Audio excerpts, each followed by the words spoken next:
In this video we're going to look about the importance of local knowledge. This is a fantastic area that I'm about to show you, in that street prices alter between £10,000 and £30,000 street by street, and indeed up to £100,000 within 100 metres of where I am now.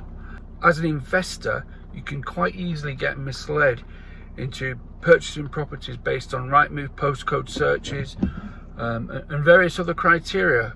Unless you know the area, or you employ a surveyor who really knows the area well, and you're not from that area, then always approach with caution. Let's drive around, and I'll obviously drive safely. I'll fix the camera up and I'll speak to you about the individual streets, and you'll see how important it is for local knowledge. The first road we're going to is Palatine Square. Palatine Square was, in its heyday, one of the most desirable streets in Burnley. Beautiful Victorian buildings, double fronted, nice big bay windows, stone mullion windows, ornate. In fact, I've been involved in selling those three at the end there in the past, and others on this street. Very desirable, beautiful architecture inside these properties. There's quite a demand for this street. They have sold, or various prices, but a couple of £100,000 at least to get you one of these now. Nice. But location is the main thing. So remember Palatine Square. You turn right out of Palatine Square. We drive 20 metres. You turn right out of Palatine Square.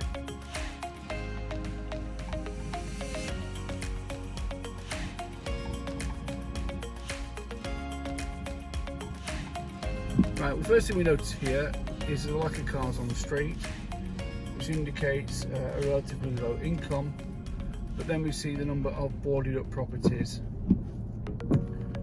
This street, properties will sell. This is Herbert Street,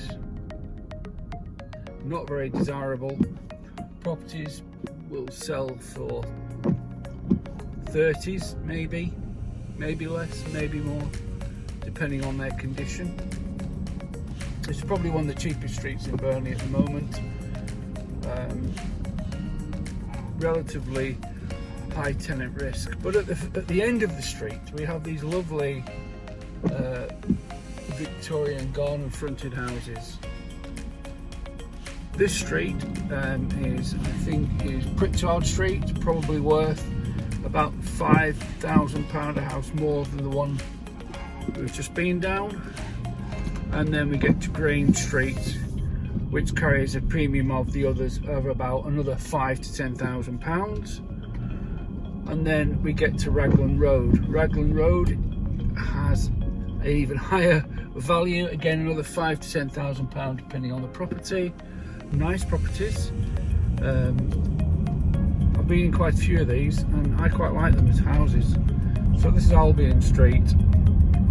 Albion Street is an interesting street. One end of it, we're only talking like 200, 300 metres. One end of it can be up to £50,000 cheaper than the other end. This end has the houses with the garden fronts, which symbolises their desirability in the olden days. But they are bigger properties and they're built better. They're tended better, and hence they command a higher price.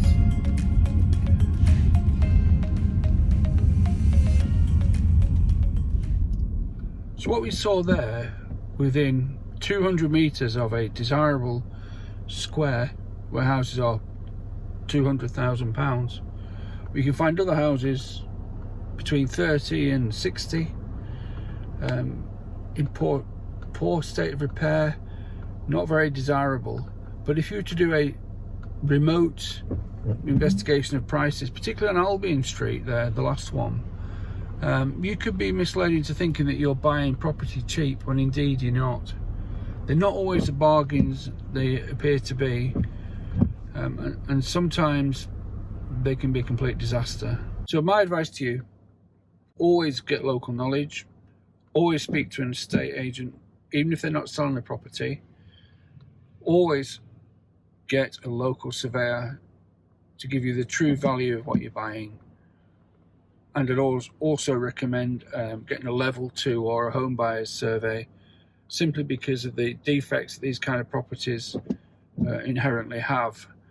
A lot of them have been repaired, but there's still quite a few that haven't. Hope you found that interesting.